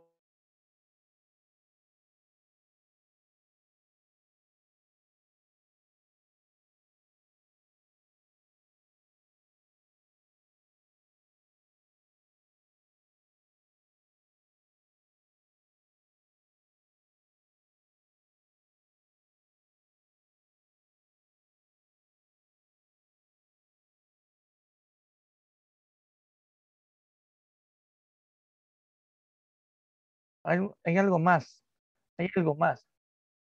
Ujú. ¿Qué es el nicolaísmo? Nicolaísmo, profe, no sea malo, bro. ¿Cómo que no sea malo? Nicolaísmo, chicos, que los miembros de la iglesia no respetaban el celibato, no cumplían la castidad. O sea, ¿qué hacían? Tenían vidas, pues, ¿no? En su tiempo. Ese es el nicolaísmo, no te olvides. Ujú. No, no necesitas estar casado, ¿no? Para no cumplir el celibato. Tenían romances o tenían, ¿no? Sexuales, ¿no? Eh, ujú. Ah, claro, muy bien, amancebamiento, excelente. Muy bien, Camila, muy bien. Ese es el término también que se debe utilizar ahí. Muy bien. La gota que derrama el vaso, o sea, el hecho que marca el inicio, ¿no? De la Reforma Protestante fue justamente la venta de indulgencias, ¿no? En ese tiempo. Ahora, una de las cosas que debemos tomar fuertemente en cuenta, chicos, es que la reforma inicia en el CIR, inicia en Alemania con Lutero. ¿Cuál es la respuesta que me has marcado? A ver. Vamos, vamos, envíen su respuesta, chicos. Muy bien, veo por ahí dos respuestas.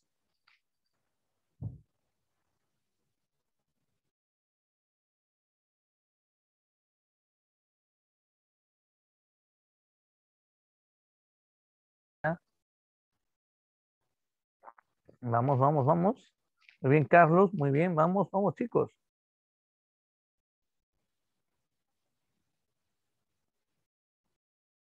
Ya, a ver.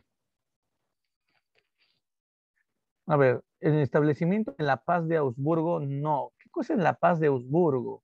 La paz de Augsburgo se va a dar después, ¿no? Es la etapa final del movimiento protestante en Alemania, ¿no?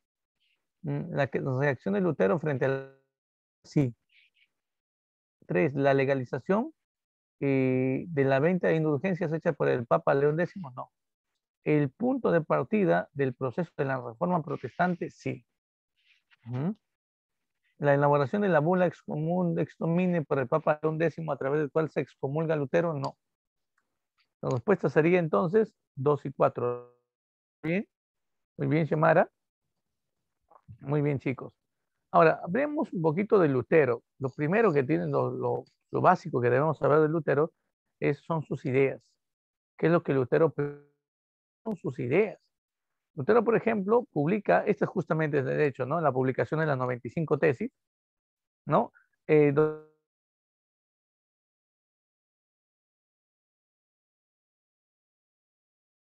Lo estoy colocando aquí en la teoría. Estos planteamientos no están necesariamente en 5 tesis, ¿ah? Los planteamientos va desarrollando Lutero y lo va sosteniendo más adelante conforme desarrolla su reforma. Por ejemplo, ¿cuáles son sus planteamientos? La iglesia decía que para poder alcanzar la salvación del alma, se debería, ¿qué cosa? Realizar buenas obras. Ir a misa, pagar tus diezmos, pagar tus primicias, comprar tu indulgencia, ¿no? En pocas palabras. O sea, colaborar económicamente con la iglesia, para que me entiendan, de forma bonita, ¿no? ¿Qué decía el Lutero? No, la salvación del alma se determina a través de la fe. Tú puedes ser todos los pecadores que quieras, pero si tú crees en Dios y buscas el perdón divino, vas a poder salvar tu alma. Incluso Lutero se atrevió una vez a decir, ¿no? Si vas a pecar, peca duro, peca fuerte, pero cree en Dios más fuerte incluso. Así tu alma se asegurará la salvación. Así es. Así de radical era Lutero, ¿no? Por otro lado, tenemos también lo siguiente, la libre interpretación de la Biblia. Es algo que Lutero va a terminar planteando, no te olvides, y que para que pueda ser interpretada libremente la Biblia, esta tiene que ser traducida a otras lenguas, a otros idiomas, no te vayas a olvidar. Además, en rechazo que Lutero hace de los 7 sacramentos. Lutero termina rechazando brutalmente los 7 sacramentos, chicos. Además de esto, rechazó también, ¿qué cosa? La autoridad del Papa. No te vayas a olvidar. Señaló que la única autoridad en la iglesia era Dios.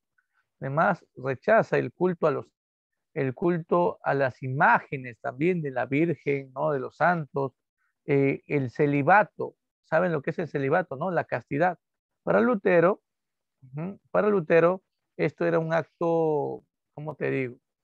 Para Lutero, esto era un acto que no debería establecer la iglesia. No le podía negar la iglesia el derecho a un miembro de la iglesia a tener familia. ¿Mm? Y él decía, no, esto fue un invento de la iglesia porque si a la iglesia le conviene que nosotros no tengamos familia. al morir todos los bienes que acumulamos en vida, con los diezmos, las primicias y otros más, pasan a control de la iglesia. Si tuviéramos hijos, si tuviéramos esposa, dejaríamos esto a través de qué? De un derecho sucesorio, un derecho a la herencia, ¿no? Y eso no le conviene a la iglesia. Así cuestionaba el celibato. Bueno, recuerden que hay varios momentos en la reforma de Lutero. Primero está, por ejemplo, la llamada, los que se oponen a Lutero son dos. El emperador Enrique Carlos V, que es el mismo Carlos I de España, ¿te acuerdas? Es el mismo. Recuerden que en ese contexto se está dando la firma de la capitulación de Toledo, más o menos. Está cerca la firma de la capitulación de Toledo. Estamos en el proceso entonces de entre el segundo y el tercer viaje. Él apoya al Papa, no te vayas a olvidar, León X, y hay una dieta a la que invitan a Lutero. No sé si ustedes se acuerdan de esta dieta, la dieta de Worms. En esta dieta, Lutero es obligado a retractarse, él se niega a hacerlo. Luego se convocan a las dos dietas de Espira. No sé si te acuerdas. En tiempo también se produce lo siguiente.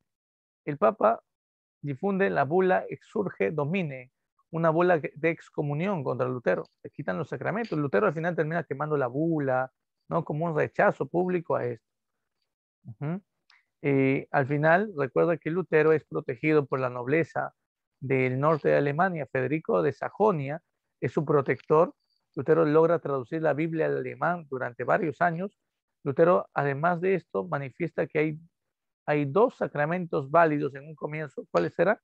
El bautismo y la Eucaristía. Y luego, al final de su etapa, prácticamente de vida, él reconoce un tercer sacramento, que es el matrimonio. Obviamente también para justificar el acto no, ¿no? Con una monja, ¿no? A quien él rapta, ¿no? Justamente, y sostiene esta idea. Al final muere Lutero, pero la reforma había llegado a tal punto de que los seguidores de las ideas de Lutero se van a enfrentar a los católicos y van a aparecer dos ligas, la Liga de Esmacalda y la Liga de Nuremberg, no te olvides. Eso se llama guerras religiosas que terminan con este hecho, con la paz de Augsburgo, no te vayas a olvidar. Ya está. Muy bien, entonces aquí tenemos como respuesta la A y tenemos también la pregunta número 6, ¿no? Pregunta número 6. Dice, a ver, antes de la fundación del mundo, Dios eligió a cierto número de hombres para para la vida eterna y cierto número de hombres para la condenación. Esta llamada elección se hace incondicionalmente, es decir, sin tomar en cuenta la obediencia o la desobediencia de la sujeción o la rebeldía de los hombres. En relación al texto anterior, se puede deducir que, ¿qué podemos deducir de este texto, chicos? A ver, ¿qué podemos deducir nosotros de este texto?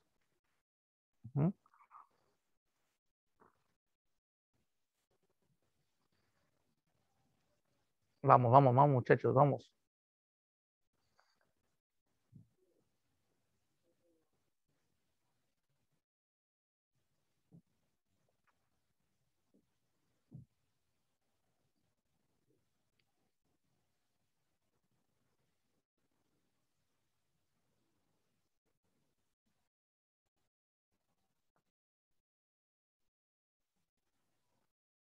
A ver, te espero un minuto, a ver, piénsalo bien, ¿ah?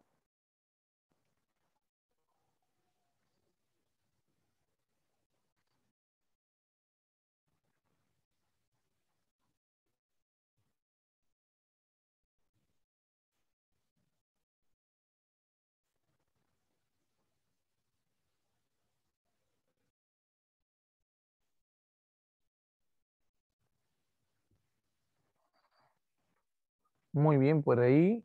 Excelente, excelente, Sandra, muy bien. Camila. Ujú. A ver, espera un ratito. Traten de poner el número, por favor, chicos. La respuesta. A ver, creo que Sandra, esa es la respuesta anterior, creo, ¿no? A ver, por ahí, Urco. Muy bien. Ujú. Ya, muy bien, Urco. Ah, muy bien, muy bien, muy bien. A ver. Ujú. A ver, la 1 dice, la descripción hace referencia a las ideas luteranas.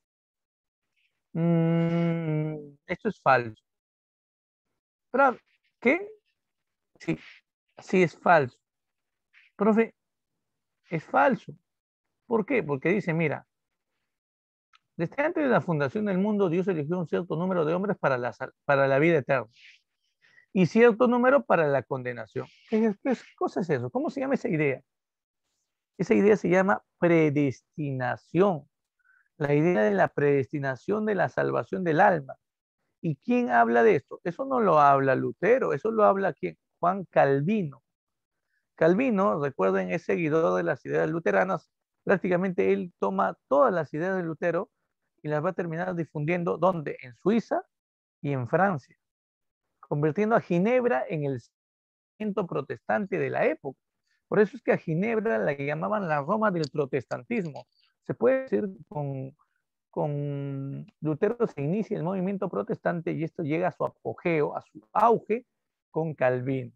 Ahora, Calvino es el que señalaba esto, ¿no? De la predestinación de la salvación del alma. ¿Te acuerdas que decía, no? Dios eligió desde antes, ¿no? De nuestra existencia, eligió qué personas van a salvar su alma y qué personas van a ser condenadas. Eso es lo que decía Calvino. Y justamente es lo que nos dice aquí. Ahora, ¿saben lo que le decían los seguidores de Calvino? Le decían, oye, Calvino, una pregunta, ¿y cómo nosotros podemos saber si Dios ha elegido que nuestras almas sean salvadas o no? ¿Y sabe lo que decía Calvino? Bueno, eso no lo podemos saber, ¿no? Eso no lo podemos saber. Nosotros no elegimos, nosotros no elegimos, ¿no? O no podemos llegar a saber eso, pero hay una forma de poder entender si nuestra alma está predestinada a la salvación o no, por el tipo de vida que llevemos. Es lo que decía Calvino. Si en esta vida tú trabajas, ahorras, generas ingresos económicos, prosperas económicamente, ese es un indicio de que tu alma está predestinada a la salvación. Si tú en esta vida, ¿no? Derrochas tu dinero, no logras un progreso económico, ese es un indicio de que tu alma está condenada a qué. Muy bien, Carlos, gracias por tu respuesta. Está condenada a qué? A la no salvación. O sea, está destinada a la condenación eterna, en otras palabras. Uh -huh. Ya, esa es la idea de la predestinación de Calvin. La otra idea es la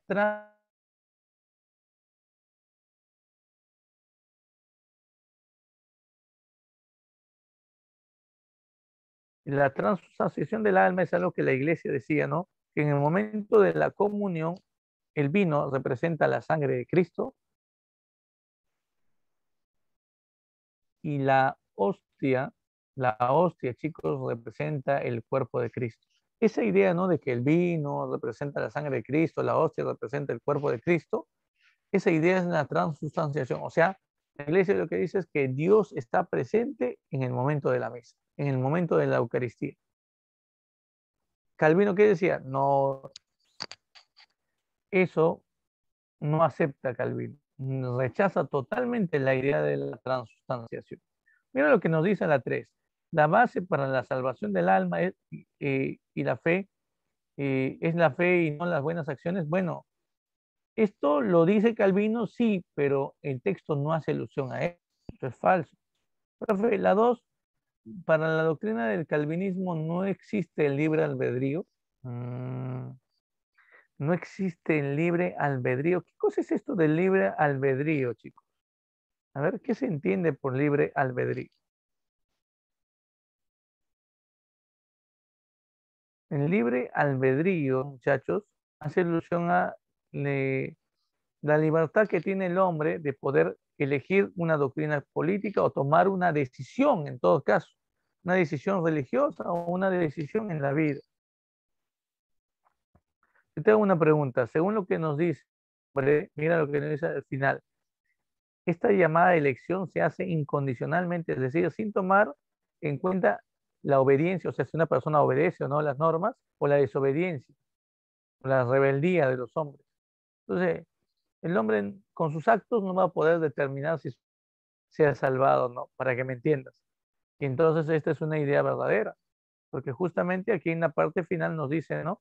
de que esta decisión o esta llamada de elección que toma Dios, ¿no? Es incondicional, es decir, no toma en cuenta si la persona cumple o no las bases de una vida católica obediente o en todo caso no las cumple.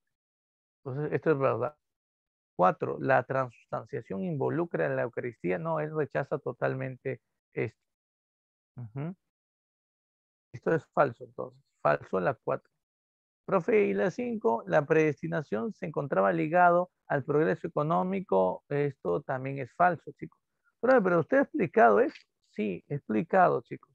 Pero el texto nos habla de eso. No. Como el texto no nos habla de eso, entonces la respuesta aquí sería la 2, ¿verdad? ¿Cuál sería entonces la respuesta? La alternativa C. Espero que hayan entendido, chicos. Espero que hayan entendido, ¿no? Nos dice, en relación al texto anterior, se puede. Entonces tenemos que basarnos únicamente en el texto, por favor. Muy bien, tenemos también la pregunta número 7. Pregunta 7 hace alusión, muchachos, al movimiento de la contrarreforma. La contrarreforma. A ver si me envían por ahí su respuesta. Mire, la contrarreforma es un movimiento que va a ser sobre todo impulsado por la Iglesia Católica como una forma de, eh, a ver, ¿cómo te explico? Como una forma de defenderse de las críticas, ¿no? De las críticas de la Iglesia. Ahora, recuerden algo aquí en particular. Recuerden aquí algo importante, chicos. Recuerden que esto de la contrarreforma se lleva a cabo a través de un concilio. No sé si ustedes se acuerdan cuál es ese concilio. A ver, ¿se acuerdan cuál es ese concilio, chicos? Eso viene a ser el concilio de Trento. Claro que sí, el concilio de Trento. A través del concilio de Trento, la iglesia lo que hace, por ejemplo, es establecer algunas reformas, reafirmar su posición. Por ejemplo, para poder entender esto, muy bien Camila, eh, primero que nada, el Papa Pablo III es el que convoca el Concilio de Trento. El objetivo aquí es reorganizar la Iglesia Católica. Ese es su principal objetivo. Hay acuerdos importantes como, por ejemplo, reconocer al Papa como jefe supremo de la Iglesia. O sea, reafirmar el Papa.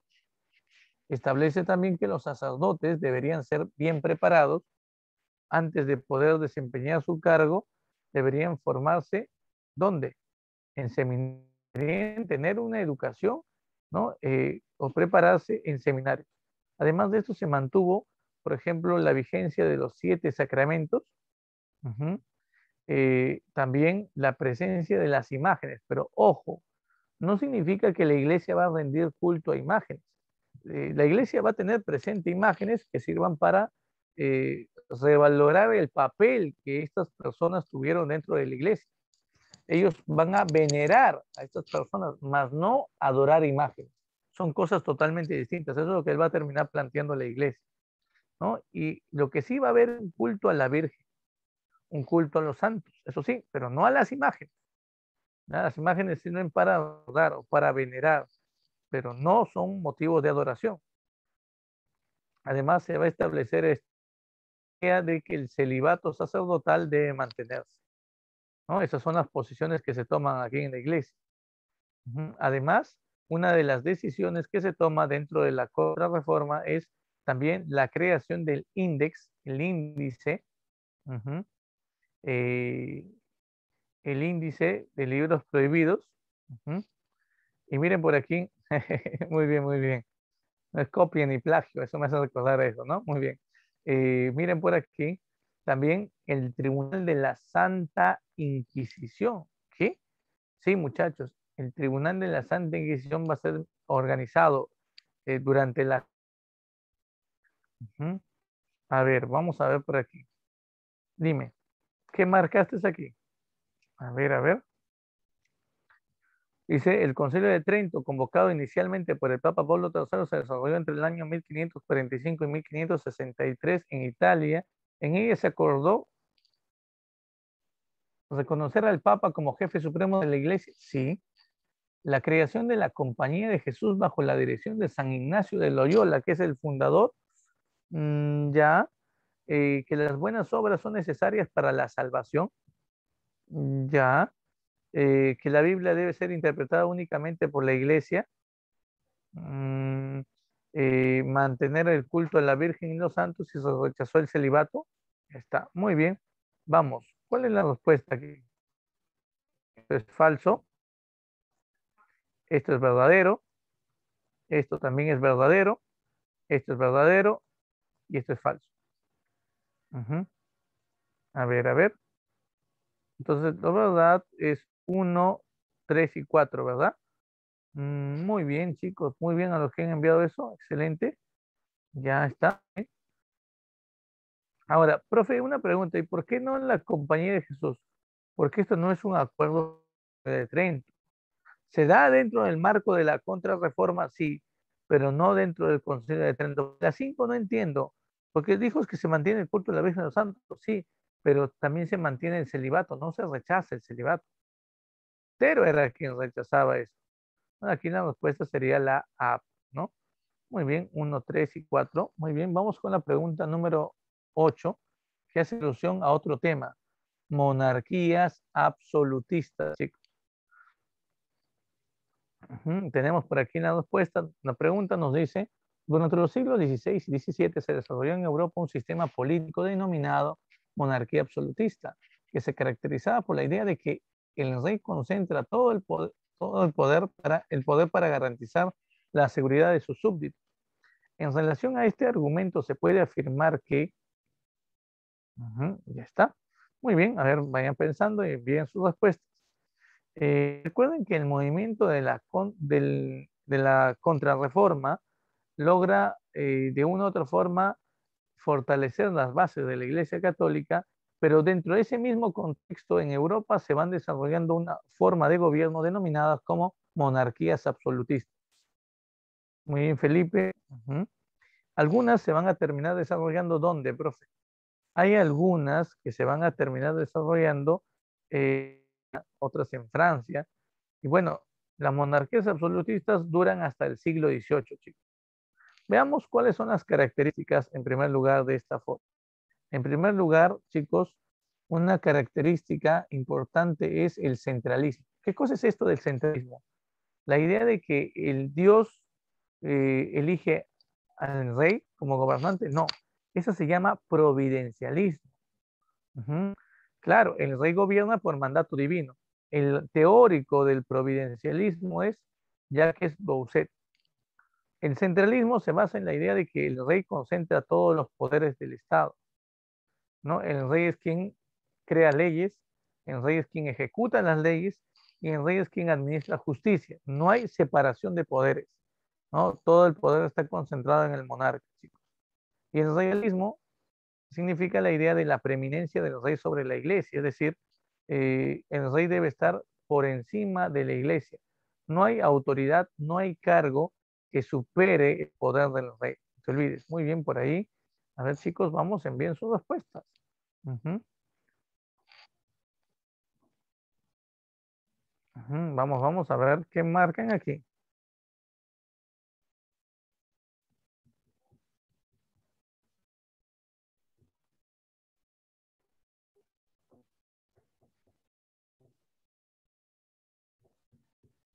Ya está, muy bien, muy bien.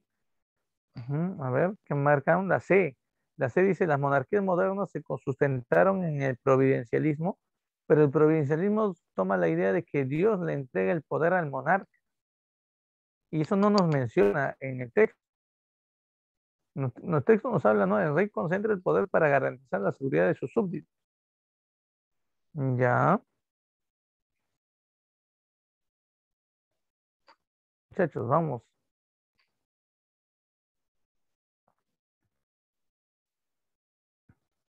¿Cuál sería la respuesta ahí? A ver. Ujú.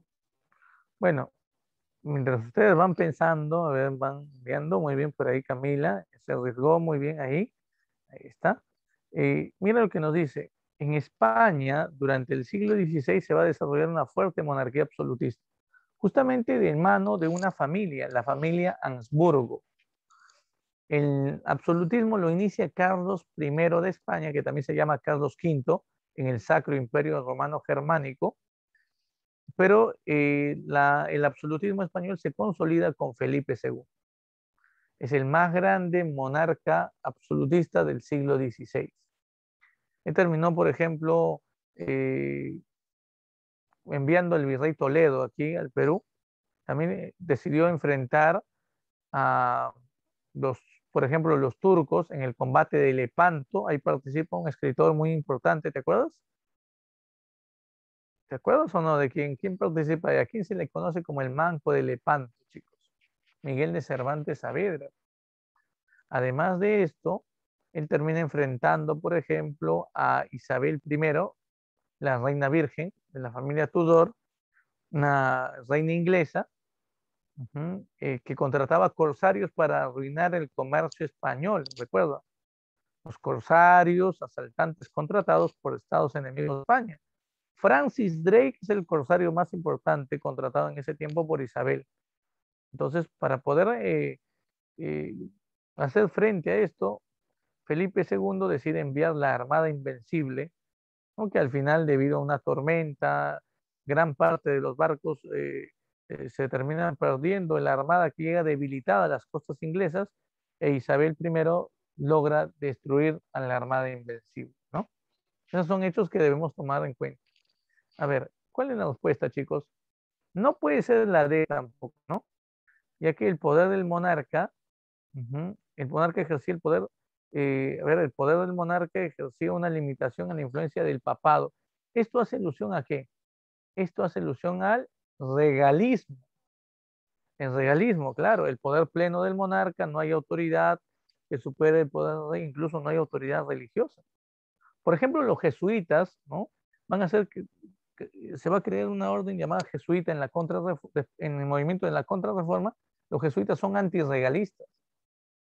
Los jesuitas van a jurar lealtad ante el rey. Los jesuitas van a decir, ¿no? El rey es la máxima autoridad. Te digo, el papa es la máxima autoridad y no el rey. El poder del papa está por encima del monarca. Por eso se dice que son antirregalistas. No puede ser entonces la B. Ya, ¿qué marcas? ¿La A o la B? Cualquiera de las dos pueden ser respuesta, pero la respuesta es la A. Claro, la idea del absolutismo, la idea del centralismo va a ser defendida por Thomas Hobbes en su obra El Leviatán. Eso lo ven, creo, en filosofía ustedes. Y Jacques Bousset también defiende, ¿no?, la idea del centralismo. Y Bousset trabaja sobre todo la idea del providencialismo después. Profe, ¿por qué no la ve? Porque, chicos, la consolidación de los estados nacionales se logra recién en el siglo XVII con el rey Sol, Luis XIV, no te vayas a olvidar, con él.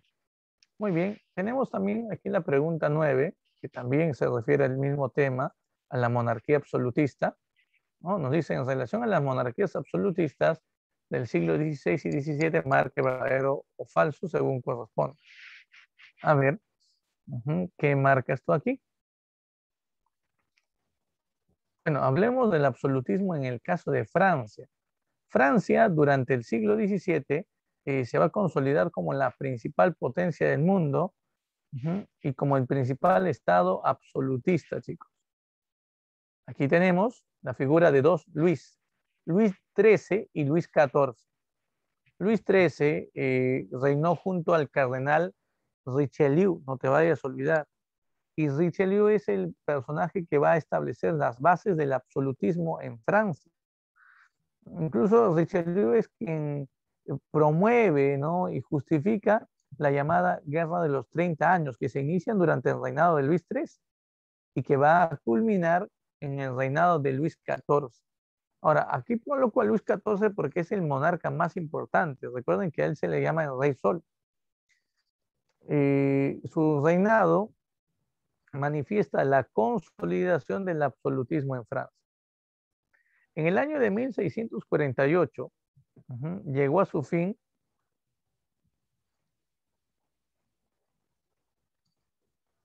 chicos, en el año de 1648 llegó a su fin la llamada Guerra de los 30 años. No te vayas a olvidar. La llamada Guerra de los 30 años, ¿sí? Recuerda, este conflicto donde Francia derrota al CIR y derrota también a España. ¿Qué? Claro, recuerda, con España, recuerde, se termina firmando la llamada Paz de los Pirineos. Y con el caso de Francia se firma la Paz de Westfalia. Disculpen, con el CIR. Y el CIR es obligado, por ejemplo, a entregarle 2 provincias a Francia.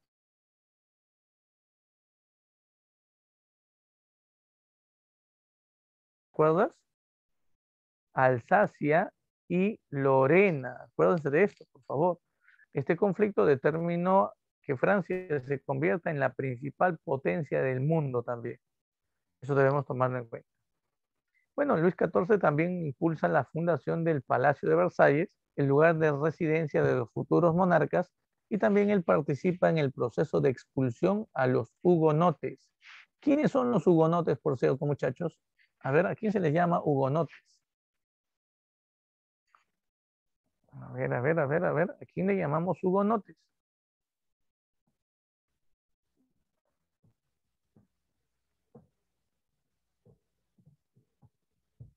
A ver, a ver, a ver. A los protestantes, ya. A los seguidores de Calvino, los calvinistas, pero en Francia se les llama hugonotes. Ya, no se vayan a olvidar de esto. Sí, son un tipo de protestantes, efectivamente. Ya está. ¿Qué marcamos aquí? Pregunta 9, chicos. A ver, dice, ¿el apogeo español fue alcanzado durante el reinado de los primeros Austrias? Los primeros Austrias. Austrias hace alusión a una familia austriaca que reinó en España. Los Habsburgo, pues son de Austria. ¿Sí o no? Ya está. Ahora, los Austrias gobernaron durante 2 siglos España. Siglo XVI y el siglo XVII. Eso lo debes saber también por historia del Perú.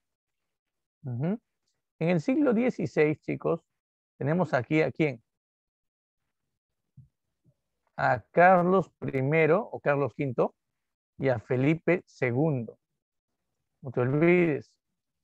En el siglo XVII tenemos a quién. A Felipe III, a Felipe IV, te vayas a olvidar, y a Carlos II, apodado el hechizado. Esta es la etapa de crisis de España. Esta es la etapa de auge, de apogeo de España. En siglo XVI, a los primeros Austrias que gobernaron se les llama los Austrias mayores. Y a los que gobernaron en el siglo XVII se les llama los Austrias menores. Entonces, ¿está bien o no? Sí, es verdad. Claro, España llega a su apogeo durante el siglo XVI, durante el gobierno de los primeros Austrias, los Austrias mayores, ¿no? Carlos I y Felipe II, claro que sí. 2. Francia logró anular la supremacía europea de la dinastía Habsburgo, del CIR y España mediante la Guerra de los 30 años. ¿Qué dices tú? ¿Sí o no? A ver, a ver, a ver. Sí, España deja de ser la potencia, ¿no? En el mundo y pasa a ser Francia la potencia. Muy bien, esto también es verdadero. ¿Ya está? A ver, 3. El cardenal Richelieu sentó las bases del absolutismo en Francia durante el reinado de Luis XIV, el Rey Sol. Esto es falso. Fue durante el reinado de Luis XIII, no durante el reinado de Luis XIV. Richelieu ya había muerto para ese tiempo. Había un nuevo cardenal en ese tiempo, el cardenal Mazarino, a quien Luis XIV, al cumplir la mayoría de edad, destituye. Y ahí es donde él dice, el Estado soy yo, su famosa frase, porque él se va a encargar de concentrar todo el poder sin tener un asesor, un cardenal, ¿no? 4. La Armada Invencible de Felipe II ya logró vencer a los turcos otomanos, sí, y al Estado inglés de Isabel, no. Al Estado inglés de Isabel, no, eso es falso. A los turcos, sí. La respuesta, ¿cuál sería aquí entonces? Como chicos, ¿cuál sería la respuesta? La D, ¿no? Muy bien, por ahí. Claro, la D.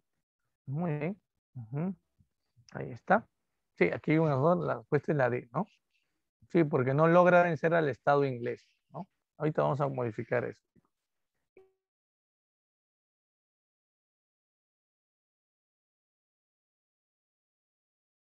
La monarquía a la monarquía inglesa, chicos. Profe, ¿monarquía inglesa? Sí, muchachos. La monarquía inglesa. En Inglaterra la monarquía va a desarrollarse de una manera distinta, muchachos. Tenemos la pregunta número 10, dice, no, los problemas se restauraron con los afanes absolutistas del rey Estuardo, quien anuló el parlamento, generando una nueva explosión revolucionaria denominada la Revolución Gloriosa. En ella el parlamento derrocó al monarca e impuso como nuevo rey a Guillermo III de Orange, holandés, para consolidar así el o la, donde el rey solo era una figura nominal.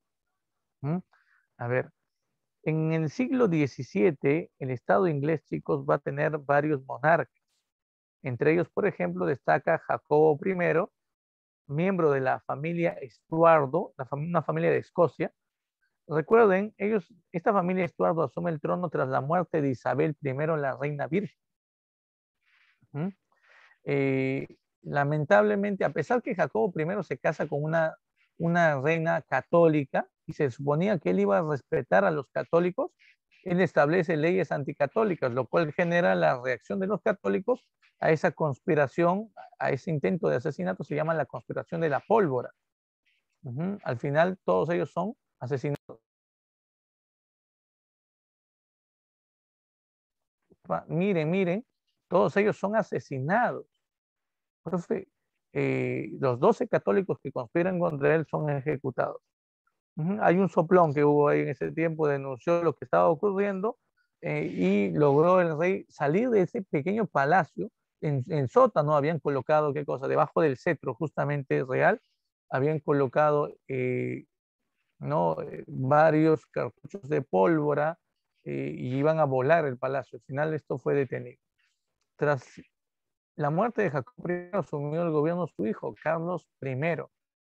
Él decidió, ante una alza tributaria, él decidió, por ejemplo, incrementar los impuestos a la población y esto obviamente generó una molestia en la burguesía y en la nobleza, quienes manejaban el parlamento, y estos molestos porque el rey había incrementado los impuestos sin consulta al parlamento, decidieron dirigir una guerra civil. Convencieron al pueblo, ¿no?, de iniciar una especie de lucha contra el monarca y empezó así una guerra civil que duraría 4 años y que culminó con la victoria del ejército dirigido por el parlamento.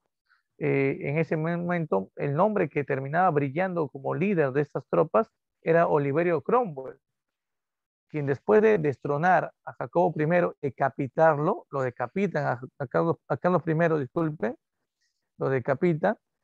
Oliverio Cromwell asume el mando como protector inglés. A esa etapa se le llama la República. Es la única vez que los ingleses formaron una república, chicos.